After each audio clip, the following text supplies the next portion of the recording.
Kembali tim Cimat punya cerita dengan judul Sundel Bolong.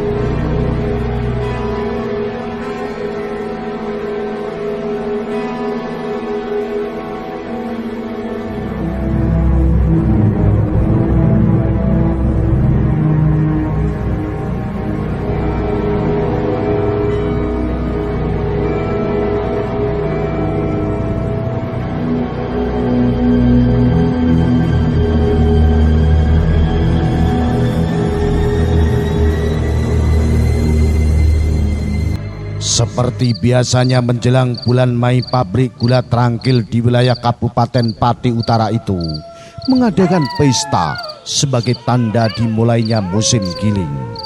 Seperti pabrik gula yang lain, pabrik gula Trangkil hanya dapat berproduksi secara musiman. Musim giling berjalan selama 7 bulan, sejak Mei hingga November. Adapun bulan Desember hingga April pabrik beristirahat. Saat itu digunakan untuk turun mesin atau perbaikan sarana yang lain sambil menunggu musim panen tebu berikutnya. Tradisi pesta itu berlangsung sejak berdirinya pabrik pada zaman penjajahan Belanda. Pada zaman itu semua pembesar pabrik adalah orang-orang bule. Hanya ada 1-2 orang asli Jawa. Itu pun paling banter jabatannya cuma sinder atau komentar dengan bertugas mengawasi para buruh. Adapun maksud diadakannya pesta antara lain agar bangsa siluman yang bau rekso pabrik tidak memakan tumbal jiwa manusia. Dulu ketika pabrik dipimpin Tuan Framework, tradisi pesta itu tidak dilakukan. Alasannya hal semacam itu merupakan tradisi orang-orang animistik dan hanya menghambur-hamburkan biaya. Apa yang terjadi kemudian? Pada saat mulai giling berkali-kali gensetnya ngadat, pipa air yang mengalirkan air dari Telaga Rejasa pun jebol. Masih beruntung saat itu tak jatuh korban jiwa. Tapi seorang buruh tangannya patah dan sebuah gudang sepah terbakar. Seorang waker bercerita bahwa ia bertemu pasangan pria wanita mengenakan pakaian adat Jawa lengkap. Si pria mengenakan beskap komplit, sedangkan si wanita memakai pakaian seperti yang dikenakan pengantin Jawa. Si waker mengatakan bahwa kedua orang itu marah-marah karena tidak disuguhi makanan dan tidak disambut dengan pesta meriah seperti biasanya. Mereka mengancam akan bikin ulah yang lebih menghebohkan jika dalam 1-2 hari tidak juga diadakan pesta seperti biasanya. Sebagai ucapan terima kasih sebab mereka ikut menjaga keamanan pabrik.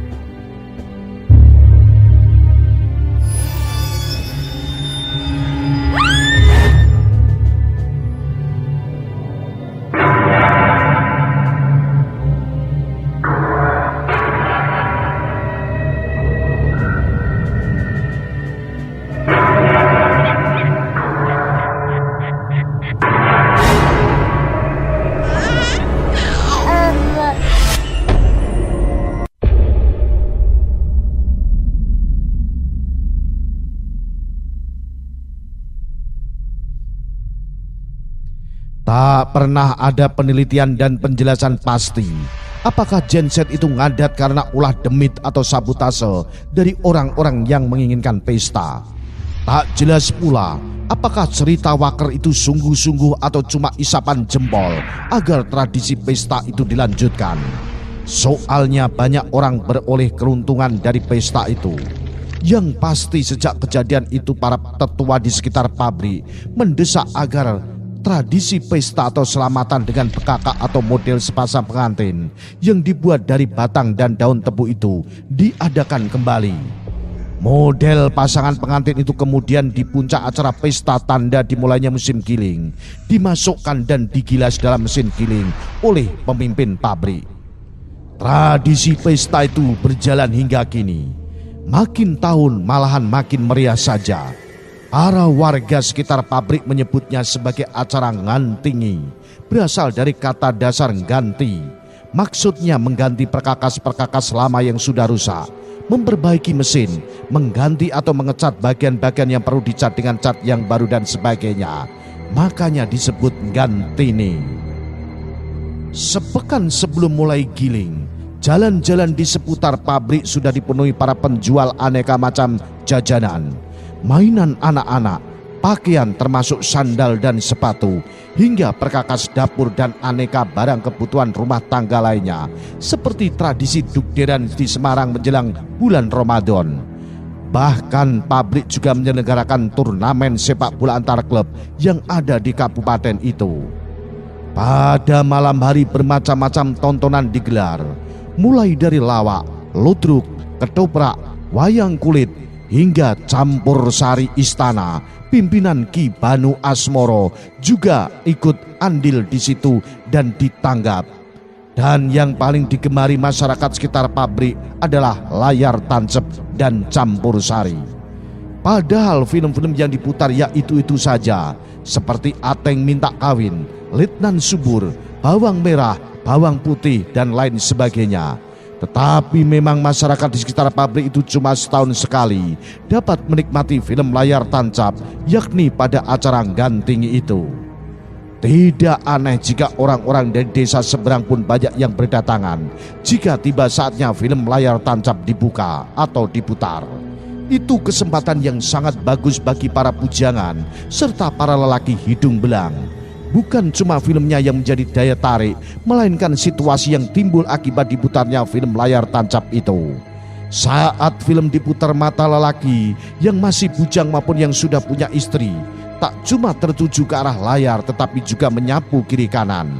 Siapa tahu ada lawan jenis yang menarik hati.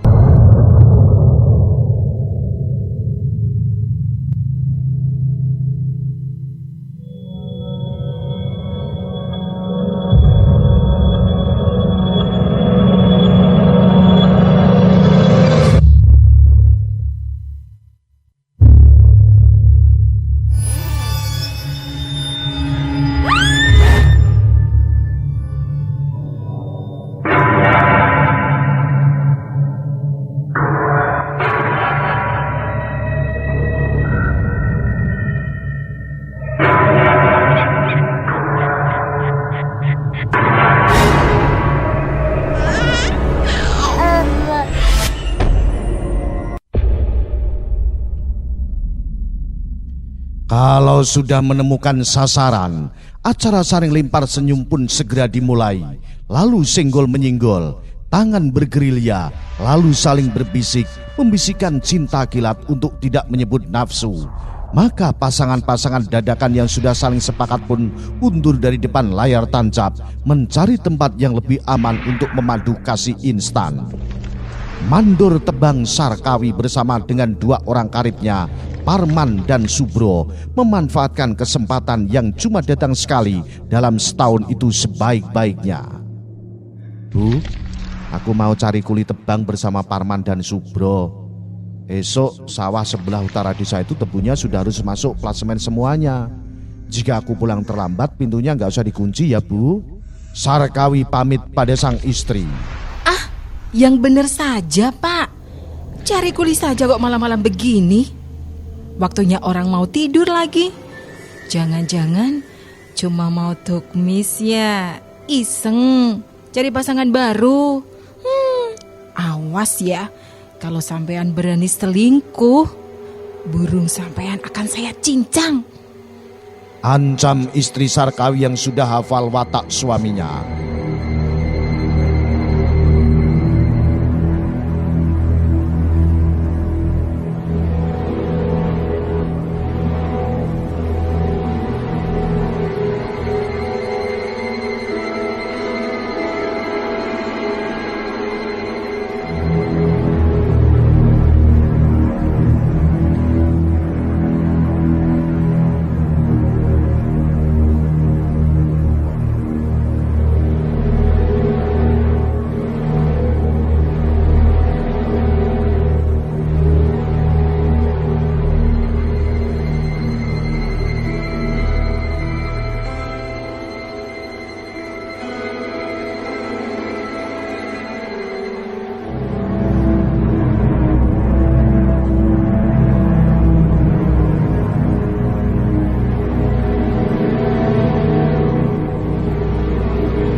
Parman dan Subro yang mendengar dialog itu cuma tersenyum.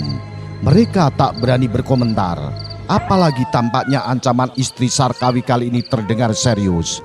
Mereka lalu mengikuti Sarkawi begitu saja, lupa berpamitan. Bagaimana jika ancaman istrimu itu serius? Apa enggak celaka sampean?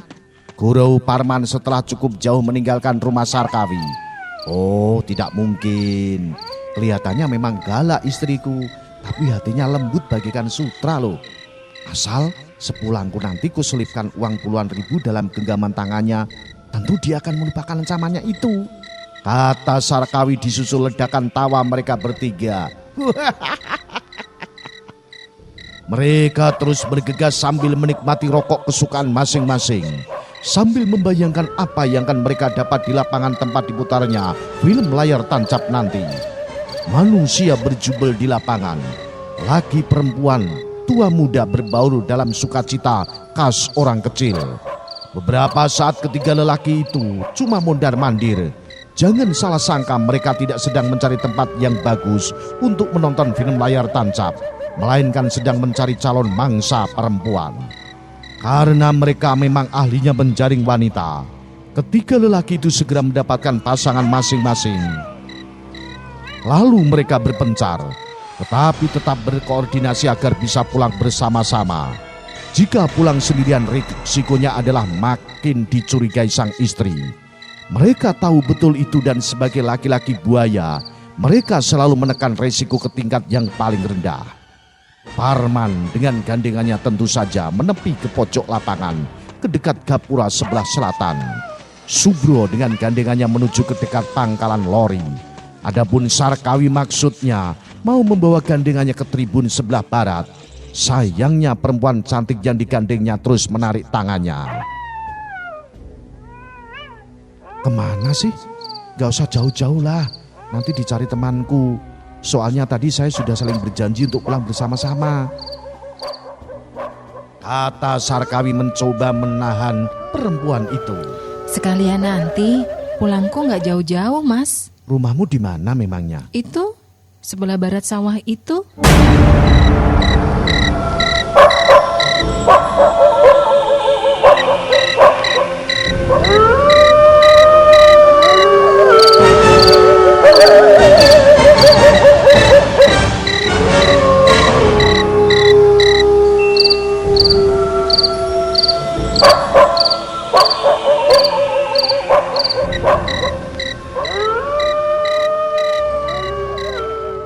Seketika bulu kuduk Sarkawi berdiri. Dia ingat bahwa di sebelah barat sawah itu bukanlah perumahan penduduk, tapi perumahan masa depan alias kuburan. Ya, kuburan Belanda yang tidak terawat. Jangan menipu aku. Sebelah selatan sawah itu nggak ada rumahnya, itu kuburan. Kamu ini manusia atau jangan-jangan peri? Ih, laki-laki berani keluyuran malam-malam, kok penakut gitu sih? Lihatlah itu, kelihatan dari sini kan? Keberanian Sarkawi kembali bangkit setelah dia melihat telapak kaki perempuan yang digandengnya itu ternyata menyentuh tanah. Dari cerita-cerita orang, Sarkawi tahu rahasia untuk membedakan manusia beneran atau manusia penjelmaan makhluk halus. Kalau manusia jadi-jadian, telapak kakinya melayang-layang di udara, tidak menyentuh tanah. Itulah sebabnya Sarkawi yakin bahwa dia sedang berhadapan dengan manusia biasa, sehingga tak perlu ragu-ragu untuk segera mengajaknya bermain cinta. Nafsu Sarkawi sudah hampir sampai di ubun-ubun. Sambil berjalan menyusuri pematang sawah, tangannya mulai bergerilya. Jangan begitu, Mas.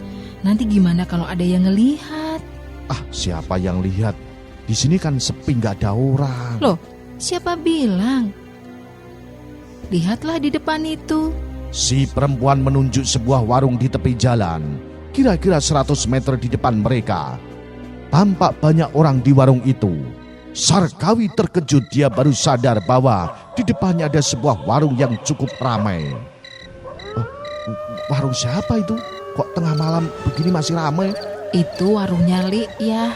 Mampir ya. Sarkawi mengangguk. Mereka pun memasuki warung itu, menyibak kerumunan orang. Berkali-kali Sarkawi menyebut makanan pesanannya, tetapi terus saja dilewati. Yang datang belakangan malah sudah dilayani. Tapi dasar Sarkawi itu tidak jadi soal baginya. Dia malah merasa dapat kesempatan untuk meneruskan perjuangannya bergerilya. Ya, perjuangan membangkitkan gairah asmara perempuan cantik yang kini sudah ada dalam genggamannya. Mula-mula Sarkawi mengusap telapak tangan halus mulus itu, memegangi jemarinya yang lentik, lalu mengelus rambutnya, lantas segera menjelajah wilayah-wilayah terpencil. Bahkan daerah larangan pun mulai dijamahnya. Sampai kemudian tangan Sarkawi surut tiba-tiba tatkala memasuki wilayah yang tak dia duga sebelumnya. Ibarat seseorang yang berjalan di atas jalan lempang yang mulus, tiba-tiba terperosok ke dalam comberan. Tangan Sarkawi menjamah borok yang ketika dia sadari betapa menjijikannya. Baunya, bau banget. Kenapa, Mas? Sarkawi mau protes, tetapi betapa terkejutnya dia manakala memandangi wajah perempuan di sisinya. Dia bukan lagi perempuan cantik yang tadi digandengnya, tetapi telah berubah wujud menjadi sangat menjijikan. Wajahnya sangat tua, matanya melotot seperti mau copot, pipinya keriput dan rambutnya terurai tak terawat seperti rambut orang gila. Bau busuk dari borok di bagian punggung perempuan itu pun makin menyengat. Listrik padam. Mana ada listrik di tengah sawah yang kini telah jadi kebun tebu itu. Warung itu pun sudah lenyap. Yang dilihat Sarkawi, kecuali perempuan yang makin menjijikan, ialah sebuah pohon kepoh besar yang tumbuh persis di tepi kuburan Belanda yang tidak terawat itu. Sundel bolong! Cuma itu yang dapat diteriakan Sarkawi sebelum dia jatuh pingsan dan ditemukan para bakul yang berangkat ke pasar Trangkil. Sejak saat itulah Sarkawi berubah menjadi suami setia, tidak lagi suka menggoda wanita. Inilah cerita Sundel Bolong untuk semua jimatres-jimatres.